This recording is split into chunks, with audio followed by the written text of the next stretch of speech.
সেই শত্রুর নাম কি আমরা জবান দিয়ে বলবো? সেই শত্রুর নাম কি? শয়তান। এই শয়তান কত প্রকার মানুষকে ধোঁকা দিতে পারে এই সম্পর্কে আমি আজকে আপনাদের সামনে আলোচনা করব। আমি আজকে সকাল থেকে এই আলোচনাটা গোছাইছি, প্রায় 6টার মতো আয়াত এনেছি, তবে 6টা আয়াত আনা সম্ভব হবে না যেহেতু সময় আমাদের অল্প। আমি একটা আয়াত থেকে শুরু করব। আল্লাহ তাআলা কোরআনে কারিমে জানায় দেয় যে মানুষকে 5 ধরনের শয়তান ধোঁকা দিতে পারে। এই 5 ধরনের শয়তান ধোঁকা দিয়ে এই 5টা ধোঁকার দ্বারা বান্দাকে জাহান্নাম নিয়ে যাবে। আল্লাহ তাআলা কোরআনে কারিমে সূরা ফাতির নাম্বার 6 আয়াত আল্লাহ তাআলা বলেন, হে নবী গো, আপনার উম্মতদেরকে সুন্দর করে বুঝাইয়া দেন, আমি মানব জাতিকে সৃষ্টি করার পরে ইন্নাশ শাইতানা লাকুম, হে নবী আপনি জানায় দেন নিশ্চয়ই শয়তান তোমাদের শত্রু। ইন্নাশ শাইতানা লাকুম, শয়তান তোমাদের শত্রু। শুধু শত্রু নয়, প্রকাশ্য শত্রু, গোপন শত্রু একমাত্র শয়তান। আদুউ ফাত্তাখিযু, হে নবী জানায়া দেন সুতরাং তাকে শত্রু গণ্য করো, তাকে তোমরা শত্রু ভাবো, তোমরা শত্রু তাকে ভাবতে হবে। কেননা এমন শত্রু তোমাদের, বলে তোমাদের জীবন মরণের শত্রু। এই শত্রু কতক্ষণ থাকবে হে নবী আপনি জানায়া দেন? বলে জন্মের পর থেকে বলে বান্দার মৃত্যু পর্যন্ত। আজরাইল যতক্ষণ আসে নাই, আজরাইল যখন জানটা নিয়ে চলে যাবে, বলে জানটা নেওয়া পর্যন্ত তোমাদের পিছে একটা শত্রু থাকবে, তার নাম হচ্ছে শয়তান। তার নাম হচ্ছে শয়তান। এই শয়তান তোমাদের মৃত্যু পর্যন্ত তোমাদের পিছে লেগে থাকবে, তোমরা তাদেরকে শত্রু মনে করো। ইন্নামা ইয়াদউ হিজবাহু লিয়াকুনু মিন আসহাবিস সাঈর, সে তার অনুসরণদেরকে শয়তান দেয় কেবল এই জন্যই যাতে তারা জাহান্নামবাসী হয়ে যায়, যেন তারা জাহান্নামবাসী হয়ে যায়। এই জন্য তারা শয়তান মানুষের পিছে লেগে থাকে এবং বন্ধুত্ব বানায়, মানুষকে ঘিরায় ধরে। বলে 5টা উপায় শয়তান মানুষকে ঘিরায় ধরে। 1 নাম্বার হচ্ছে আল্লাহ তাআলা 7 নাম্বার আয়াতে বলতেছেন, আল্লাযীনা কাফারু লাহুম আযাবুন শাদীদ। শয়তান 1 নাম্বার ধোঁকা দেয় বান্দাকে কুফর এবং শিরিক এবং বিদআতের দ্বারা। বান্দাকে ধোঁকা দেয় কুফর দ্বারা, তার করতে পারে বান্দার ঈমান চলে যাবে, বেঈমান হয়ে যাবে। বেঈমান হয়ে গেলে আল্লাহ তাআলা তাকে কাফের হিসেবে ঘোষণা করে দিবে। লাহুম আযাবুন শাদীদ, আমার আল্লাহ তার জন্য জাহান্নামে কঠিন শাস্তি রেখেছে। যারা কুফর করবে, যারা শিরিক করবে, তারা বেঈমান হয়ে যাবে। আর শয়তান বলে তাদেরকে যদি আমি বেঈমান বানাইতে পারি, জাহান্নামে যাওয়ার জন্য সোজা হয়ে যাবে, জাহান্নামে যাওয়ার জন্য সস্তা হয়ে যাবে, জাহান্নামে যাওয়ার সোজা উপায় হয়ে যাবে। তাহলে শয়তান আপনাকে আমাকে ধোঁকা দেয় 1 নাম্বার, সেই কারণটা হচ্ছে কুফরের দ্বারা, শিরিকের দ্বারা। এই কুফর এবং শিরিক যদি বান্দা করতে পারে, ঈমান ধ্বংস হয়ে যাবে, সে কাফের হয়ে যাবে, সে বেঈমান হয়ে যাবে। কি রকম কুফর এবং শিরিক? এত বড় গুনাহ, কুফর এবং শিরিক এত বড় গুনাহ। বলে বান্দা যখন কুফরি করবে, বান্দা যখন শিরিক করবে, বান্দা যখন বিদআত করবে, বলে কুফর এবং শিরিকের দ্বারা ঈমান চলে যায়, আর বিদআতের দ্বারাই বান্দা হেদায়েত থেকে চলে যায়। কুফর এবং শিরিক কিভাবে করে? এক বান্দা, আমাদের বগুড়ায় একটা মাজার আছে, মহাস্থানগড় জায়গার নাম। এক বান্দা মহাস্থানগড় যাইতেছে, অনেকগুলা ডেক পাতিল। তাকে জিজ্ঞাসা করা হলো, ভাই কোথায় যাও? বলে বাবার দরবারে যাই। বলে কি করতে যাও? বলে তুমি মুসলমান নি? জি মুসলমান আমি। বলে ওখানে কি জন্য যাও? বলে আমার নাতিটা 6 বছর হয়ে গিয়েছে, এখন পর্যন্ত কথা বলতেছে না, এই জন্য আমি মহাস্থান করে যাচ্ছি। তাকে জিজ্ঞাসা করা হলো, ভাই মহাস্থান গড় কি তুমি ডাক্তারের কাছে যাও নাকি? বলে না না, ডাক্তারের কাছে যাই না। বলে কার কাছে যাও? বলে আল্লাহর ওলির কাছে যাইতেছি। তা আল্লাহর ওলি কি ডাক্তার? না ডাক্তার না। আচ্ছা, আল্লাহর ওলি কি ভালো করে দিতে পারে? না না না, তাও পারে না। তাহলে কেন যাচ্ছেন? বলে আল্লাহর ওলির কাছে যদি যাই, এখানে যদি আল্লাহর ওলির ওখানে যায়, যদি এখানে আয়োজনটা করি, সিন্নি পাকায় দেই, তাহলে আল্লাহর ওলি আল্লাহকে বলবে, তাহলে আল্লাহ আমার নাতির জবানটা খুলে দিবে। কত বড় শিরিক কথা দেখেন।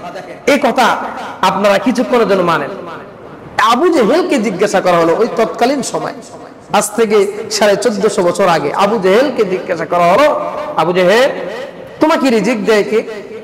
আল্লাহ তাআলা কোরআনের ভাষা, এটা কোরআনে বলতেছেন। আবু জেহেলকে প্রশ্ন করা হলো, আবু জেহেল তোমাকে রিজিক দেয় কে? তোমাকে সূর্যের আলো দেয় কে? জমিন তোমাকে কে দিয়েছে? তখন সোজা আবু জেহেল উত্তর দিয়েছেন, বসা ছিল আবু জেহেল, বলে বসা থেকে দাঁড়ায় দুনিয়ার মানুষদেরকে বলতেছে, দুনিয়ার মানুষরা তোমরা শোনো, বলে আসমান জমিন একমাত্র আল্লাহ দিয়েছে, বলে সূর্যও আল্লাহ দিয়েছে। বলে আল্লাহ তাআলা আমার রিজিককে নির্ধারিত করেন আসমান থেকে। বলে আল্লাহ তাআলা আমার হায়াতের মালিক, মৌতের মালিক, সব কিছুর মালিক আমার আল্লাহ। সাহাবীরা জিজ্ঞাসা করে, ও আবু জেহেল তুমি সব মানতেছো? সৃষ্টিকর্তা জমিন দিয়েছে, সৃষ্টিকর্তা আসমান দিয়েছে, সূর্য দিয়েছে, চাঁদ দিয়েছে, তারপরেও কেন আল্লাহর উপর ঈমান আনতেছো না? আবু জেহেল এই কথা উত্তর দিয়েছিল, ও সাহাবীরা রে, তোমরা ডাইরেক্ট আল্লাহর কাছে যাও, আর আমরা এই মূর্তির দ্বারা, এই নাত মানত দ্বারা এই মূর্তির কাছে আমরা প্রার্থনা করি, এই মূর্তিরা আল্লাহর কাছে যায় বলে, তারপর আমাদেরকে মঙ্গল দেয়। জোরে বলেন নাউযুবিল্লাহ। দেখছেন আবু জেহেল কি বললো? সে আমি আল্লাহকে মানি, সৃষ্টিকর্তাকে মানি, তবে আমি মানি যে আমি যা মূর্তির কাছে বলবো, এই মূর্তি আবার আল্লাহর কাছে যা বলবে, তারপর আমার দোয়া কবুল হবে। এই কথা তো আবু জেহেলের কথা। আমাদের মাঝে এমনও আছে, চট্টগ্রাম যাবেন, মাইজ ভান্ডারিতে যাবেন, আমি গিয়েছি দেখেছি, গরু নিয়ে মাছ ভান্ডারির দিকে যাইতেছে। বলে বাবা তুমি কেন যাও? বলে বিবাহ হয়েছে 7 বছর, কোনো বাচ্চা হয় না। বলে মাইজ ভান্ডারিতে কি জন্য যাও? ডাক্তার আছে নাকি? বলে না ডাক্তার নাই। বলে তাহলে কি জন্য যাও? বলে আমি যদি গরুটা বাবার মাজারে দিতে পারি, বাবা যদি রাজি খুশি হয়ে যায়, এই বাবা আল্লাহর কাছে বলবে আল্লাহ আমারে সন্তান দিবে। এরকম আছে না আমাদের মাঝে, যে অমুক মাজারে যদি মান্নত করি, অমুক মাজারে যদি সিন্নি পাঠাই, ওই বাবা খুশি হবে, বাবা খুশি হয় আল্লাহরে বলবে, ওই আল্লাহ আমার সংসারে বরকত দিবে। এটা আমাদের অনেকে আকীদা আছে না? এটা শয়তানের একটা ফন্দি। এটা আল্লাহর কোরআন থেকে আমি বলেছি, আজকে রিসার্চ করেছি আমি সারাদিন। এটা আল্লাহ তাআলা কোরআনে বলতেছে, বান্দাকে কুফর এবং শিরক দ্বারা বিষ্টন করে নেয়, যেন ঈমানটা ধ্বংস হয়ে যায়। আর আপনি যখন এটা বিশ্বাস করবেন যে আমি যখন বাবার কাছে যাব, বাবা খুশি হয়ে আল্লাহকে বলবে, আল্লাহ আমার উপর রহমত নাজিল করবে, তাহলে সঙ্গে সঙ্গে আপনার ঈমান চলে যাবে। তার কারণ আপনি শিরক করে ফেললেন, আপনি কুফর করে ফেললেন। এই কুফর এবং শিরকের দ্বারা আপনার ঈমান ধ্বংস হয়ে গেল, শয়তান খুশি হয়ে গেল। শয়তান যখন খুশি হয়ে যায়, কুফর দ্বারা শিরক দ্বারা আপনার ঈমানকে ধ্বংস করে দিল, আপনি জাহান্নামে যাওয়ার জন্য সস্তা হয়ে গেল। আপনি জাহান্নামে যাওয়ার জন্য এনাফ, আপনি জাহান্নামে যাওয়ার জন্য এনাফ। যখন শয়তান দেখতেছে বান্দাকে কুফরি দিয়েও কাজে লাগতেছে না, শিরক দ্বারাও কাজে লাগতেছে না, বেদাত দ্বারাও কাজে লাগতেছে না, তখন বান্দাকে 2 নাম্বার চেষ্টা করে শয়তান। আল্লাহ তাআলা কোরআনে কারিমে বলতেছে 2 নাম্বার চেষ্টা করে। কি কি চেষ্টা করে? বান্দাকে কবিরার গুনার মধ্যে লিপ্ত করে, বড় বড় কবিরার গুনার মধ্যে, বড় কবিরার গুনার মধ্যে লিপ্ত করিয়া দেয়। বান্দার ভিতরে জুলুম ঢুকাইয়া দেয়, বান্দার ভিতরে হিংসা ঢুকাইয়া দেয়, বান্দার ভিতরে তাকাব্বুরি ঢুকাইয়া দেয়, বান্দার ভিতরে জুলুম ঢুকাইয়া দেয়, বান্দাকে জুলুম ঢুকাইয়া আল্লাহ থেকে সরাইয়া দেয়। বলে কিভাবে জুলুম করে? আপনি আজকে ক্ষমতার মালিক, আপনার একটা জমির সই লাগবে, তার কাছে গেছেন আপনার ন্যায্য যে আপনি সই একটা পাবেন, কিন্তু তার কাছে সই নিতে যায়া বলে তার পিছে পিছে ঘোরা লাগে। শুধু এতটুকু নয়, বলে তাকে যদি লক্ষ লক্ষ টাকা না দেওয়া হয় আপনার জমির খারিজ করা হবে না। এরকম হয় না? এটা হচ্ছে জুলুম। আপনার খারিজ করে গিয়েছেন হালাল টাকা, হালাল জমি বিক্রি করতে গেছেন অথবা ক্রয় করতে গিয়েছেন, আপনি হালাল জমি ক্রয় করতেছেন অথবা বিক্রয় করতেছেন, তাদের পা ধরা লাগে, একটা সই দাও, একটা সাইন দাও, তাদের পা ধরে পাওয়া যায় না। শুধু এতটুকু নয়, বলে টাকা ছাড়া কলম নাড়ে না। এটার নাম হচ্ছে জুলুম। এরকম অনেক মুসলমান আছে, নামদারি মুসলমান আছে, যদি টাকা না দেওয়া হয় সত্য কাজগুলো করে না, ন্যায় কাজগুলো করে না। এটা হচ্ছে বড় কবিরার গুনাহ। বান্দাকে শয়তান কবিরার গুনাহ দিয়ে লিপ্ত করার চেষ্টা করে, বান্দাকে বড় বড় গুনাহগুলো চেষ্টা করে করার জন্য। যখন কুফর শিরিক দিয়ে কাজ হয় না, বান্দাকে চেষ্টা করে কবিরার গুনাহ করার জন্য। যখন দেখে কবিরার গুনাহ কাজ হইতেছে না, আমি সংক্ষেপে আলোচনা শেষ করে দিব যেহেতু জুমার দিন সময় অল্প। 2 নম্বর কাজ বলতেছেন, শয়তান কবিরার গুনাহ দিয়া বান্দাকে বেষ্টন করে নেয়, যেন বান্দা কবিরার গুনাহ করে। কবিরা গুনাহ করলে কি হয়? গুনাহ করতে করতে যখন কলবটা অন্ধকার হয়ে যায়, কালো হয়ে যায়, আল্লাহ তাআলা তার থেকে হেদায়েতটা উঠে নেয়। বান্দা যখন কবিরা গুনাহ করে, বড় বড় গুনাহগুলো করে, তখন অন্তরটা কালো হয়ে যায়, তখন আর ভালো কাজ ভালো লাগে না, সদকা করতে ভালো লাগে না, দান করতে ভালো লাগে না, সালাত আদায় করতে ভালো লাগে না, মানে কোনো ভালো কাজই ভালো লাগে না। নাম্বার 3 বলে ছোট গুনাহ শয়তান যখন দেখে, কবিরা যখন শয়তান দেখলো কুফরি করতে পারলো না বান্দাকে, শিরক করতে পারলো না, বিদআত করতে পারলো না, 2 নাম্বার কবিরা গুনাহ বান্দাকে করাইতে পারলো না, তখন 3 নাম্বার বান্দাকে স্মরণ করে দেয়, বান্দারে তুমি যে কাজটা করতেছো এটা ছোট্ট গুনাহ, এই ছোট্ট গুনাহ করলে কোনো সমস্যা নাই, এই ছোট্ট গুনাহ করে ফেল, কোনো সমস্যা নাই। মানে গুনাহকে গুনাহ না মনে করা, বান্দাকে স্মরণ করে দেয়, এই কত বড় বড় কাজ করতেছো, এটা সামান্য একটু গুনাহ, করে ফেল, কোনো সমস্যা নাই। অনেকে আছে না, এটা সামান্য গুনাহ, এটা কি হবে, সামান্য মনে করা গুনাহকে। 3 নাম্বার শয়তান বলল বান্দাকে সামান্য মনে করে দেওয়া গুনাহকে, যেটা সামান্য গুনাহ, এটা সগীরার গুনাহ, এটা সামান্য গুনাহ, এটা গুনাহ করলে কোনো সমস্যা নাই। আল্লাহর হাবিব এক মরুভূমির মধ্যে একদিন রান্না করবেন, পথের মধ্যে রান্না করার জন্য লাকড়ি লাগবে, খড়ি লাগবে।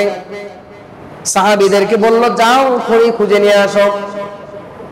বলে 11 জন সাহাবী চলে গিয়েছে, একজন সাহাবী চলে আসছে একটু খড়ি নিয়ে আসছে, একটু লাকড়ি নিয়ে আসছে। এতটুকু লাকড়ি নিয়ে আসছে যে চুলায় ধরা দেবে না, এত কম লাকড়ি নিয়ে আসছে যে চুলা ধরাইতে ধরাইতে লাকড়ি শেষ, এতটুকু লাকড়ি নিয়ে আসছে। কিছুক্ষণ পর 10 জন সাহাবী একসঙ্গে ঠিক অতটুকু করে লাকড়ি নিয়ে আসছে। এতটুকু করে যখন লাকড়ি নিয়ে আসছে, সবগুলো লাকড়ি এক জায়গায় করে রান্না ক্লিয়ার হয়ে গেল। রান্না ক্লিয়ার হওয়ার পরে সাহাবীদেরকে রাসূল সাল্লাল্লাহু আলাইহি ওয়াসাল্লাম বলেন, সাহাবীরা তোমরা শোনো, এই তোমরা 10 জন 11 জন একটু একটু করে লাকড়ি নিয়ে আসছো, যে লাকড়ি দ্বারা আমরা রান্না শেষ করে দিয়েছি। হে সাহাবীরা তোমরা শুনে রাখো, তোমাদেরকে শয়তান ধোঁকা দিবে। সগীরার গুনাহগুলা যখন তুমি করবা, ছোট ছোট যখন গুনাহগুলা করবা, শয়তান তোমাকে বলবে এটা ছোট গুনাহ, কোনো সমস্যা নাই।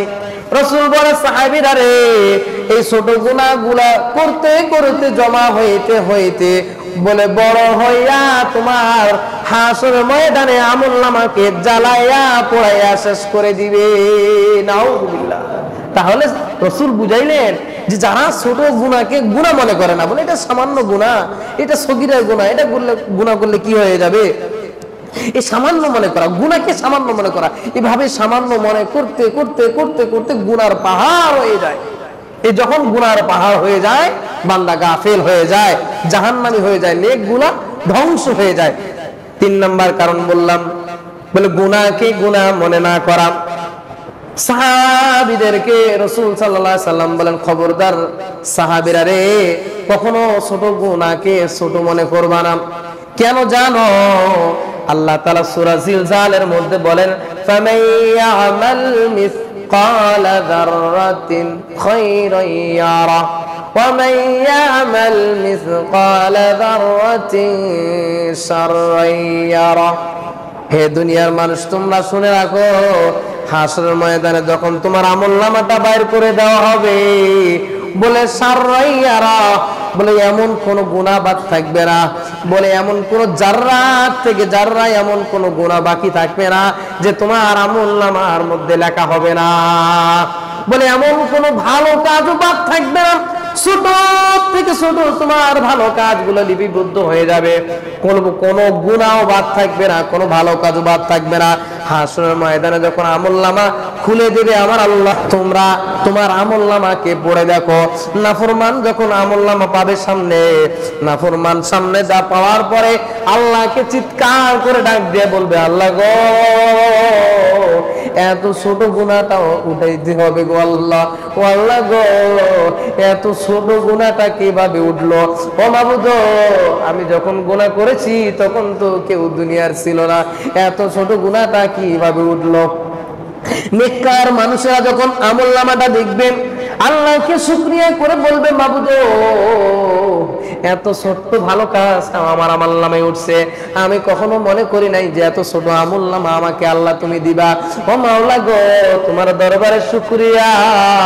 বান্দারা নাচতে নাচতে জান্নাতের দিকে চলে যাবে, আর নাফরমানেরা হাই হুতাশ করবে, আল্লাহকে বলবে, আল্লাহ গো, তুমি এত জাররা থেকে জাররা কিভাবে গুনাহ উঠাইলা মাবুদ? আমরা তো এটা গুনাহকে গুনাহ মনে করি নাই, এটা যে পাপ, পাপকে পাপ মনে করি নাই, যে জাররা গুনাহ যে এত বড় হবে এক সময় আমরা বুঝতে পারি নাই। তাহলে 3 নাম্বার কাজ কি হলো? শয়তান ধোঁকা দিবে, বান্দাকে ছোট গুনাহকে গুনাহ মনে করাবে না। 4 নাম্বার কাজ হলো বান্দাকে নেক কাজ থেকে দূরে সরাবে। বান্দাকে যখন দেখবে কুফর করাইতে পারলো না, শিরকি করাইতে পারলো না, কবিরা গুনাহ করাইতে পারলো না, ছোট গুনাহগুলোও করাইতে পারলো না, তখন শয়তান চেষ্টা করবে 4 নাম্বার কাজ হলো নেক কাজ থেকে সরে রাখা। বান্দাকে নেক কাজ থেকে সরে রাখা, ভালো কাজ থেকে সরে রাখা। বিভিন্ন ব্যস্ততা, হঠাৎ করে আজান হয়ে গিয়েছে, ঠিক ওই সময় আপনার দোকানে 10 জন কাস্টমার আসছেন, শয়তান ধোঁকা দিচ্ছে, তুই তো নামাজ পড়বি, কিছুক্ষণ পরে পর কাস্টমার গুলো বিদায় কর। দেখছেন নি শয়তান কিভাবে ধোঁকা দেয়? আপনি দোকান বন্ধ করবেন, আপনি নামাজে যাবেন, আপনি নিয়ত করেছেন, এখন হঠাৎ করে ঠিক ওই সময় 10 জন কাস্টমার আসছে, দামি দামি কাস্টমার, আপনি বুঝতেছেন যে এখন এরা অনেক দামি দামি জিনিস নেবে, আমার ভালো বেচা বিক্রি হবে। এই দেখেন শয়তান ধোঁকা দিচ্ছে আপনাকে, যে ভালো কাজ থেকে দূরে রাখা, জামাত যেন তুমি না পড়তে পারো, নামাজের জন্য তুমি শরীক হইতে না পারো, এটার জন্য দূরে রাখা। এভাবে অনেক কাজ আমাদের সমাজে এমনও আছে যে আমি জনসেবা করি, কিভাবে নামাজ আদায় করব, মানুষের আজকে এটা ভালো কাজ করলাম, এটা ভালো কাজ করলাম, ওইটা ভালো কাজ করলাম, ভালো কাজগুলো আমার আপনার সামনে উপস্থাপনা করে আর আল্লাহর ফরজ বিধানগুলো পিছনে রাখে। এটা পুরাপুরি শয়তানের পরিকল্পনা, এটা পুরাপুরি শয়তানের পরিকল্পনা। আমাদের মাঝে অনেকে আছে যে আমি জনসেবা করতে সময় পাচ্ছি না, আমি কখন সালাত আদায় করব। এই যে শয়তান, এটা পুরাপুরি শয়তান। মনে করবেন এটা শয়তানের খপ্পরে আপনি পড়ে গিয়েছেন। আগে আল্লাহর বিধান, আগে তারপরে অন্যান্য কাজ। তাহলে 4 নাম্বার বুঝলাম যে বান্দাকে নেক কাজ থেকে সরায় ফেলবে। 5 নাম্বার, যে অনেক ব্যক্তি দেখবেন যে নামাজও পড়ে কিন্তু মানুষকে দেখায় যে আমি নামাজ পড়ি, তাসবিহ পড়ি, তাহলিল পড়ি, তাহাজ্জুদ পড়ি, আমলের মধ্যে অহংকার ঢুকাইয়া দেওয়া। 5 নাম্বার, অনেকের মাঝে এটা আছে যে আমি 5 ওয়াক্ত নামাজ পড়ি, একে একে জানাইতে হবে, আমি 5 ওয়াক্ত নামাজ পড়ি, আমি পাঞ্জাবি পরি, টুপি পরি, মানুষকে দেখাইতে হবে, আমি তাসবিহ তাহলিল পড়ি, আমি নামাজ আদায় করি, মানুষকে এটা বুঝাইতে হবে।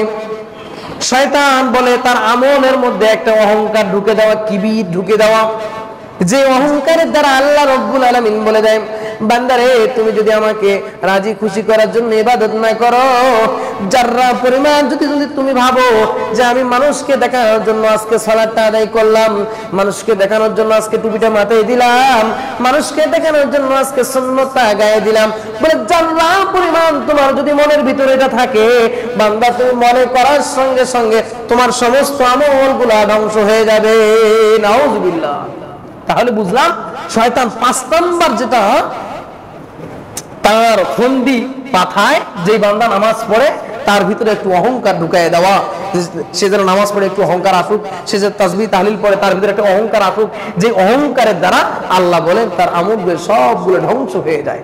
সামান্য পরিমাণ যদি কেউ অহংকার করে, যে যদি কিবির করে আমল নিয়ে, যে আমি নামাজ পড়ি, আমি সালাত আদায় করি, আমি যাকাত দেই, আমি সাদকা করি, আমি হজ করি, আমি উমরা করি, আমি বিভিন্ন ভালো ভালো কাজ করি, হ্যাঁ, আমি সালাত আদায় করি, যে যা সামান্য পরিমাণ যদি কিবির থাকে, অহংকার থাকে, যদি কোনো বান্দা অহংকার করে তাহলে তার সমস্ত আমলগুলো ধ্বংস হয়ে যাবে। তাহলে আমরা আজকে জানলাম যে শয়তান মানুষকে কত প্রকারে ধোঁকা দিতে পারে। তাহলে আমরা আজকে কোরআন থেকে যেটা জানলাম, আল্লাহ তাআলা কোরআনে কারিমে জানাইলো বান্দাকে আমি দুনিয়াতে পাঠানোর পর আমি বান্দার সাথে একটা শয়তান লাগিয়ে দিয়েছি।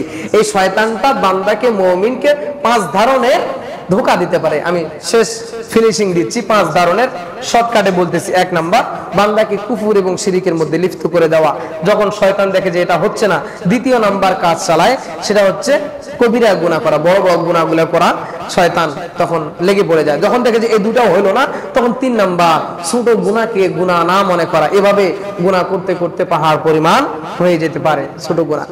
3 নাম্বারও যখন হয় না, 4 নাম্বার বান্দাকে নেক কাজ থেকে কিভাবে সরা যায় এই চিন্তা ভাবনা করে। 5 নাম্বার যে দেখতেছে এই 4টাও পারলাম না, বান্দা নামাজে পড়তেছে, খালি নামাজে পড়তেছে, আল্লাহরই সিজদা করতেছে, তার ভিতরে একটু অহংকার ঢুকাইয়া দেই, যেই অহংকারের দ্বারা সে যেন ধ্বংস হয়ে যায়। এজন্য এই 5 কাজ থেকে আল্লাহ তাআলা আমাকে, আমাদের সবাইরে বেঁচে থাকার জন্য তৌফিক দান করুক। সবাই বলে আল্লাহুম্মা।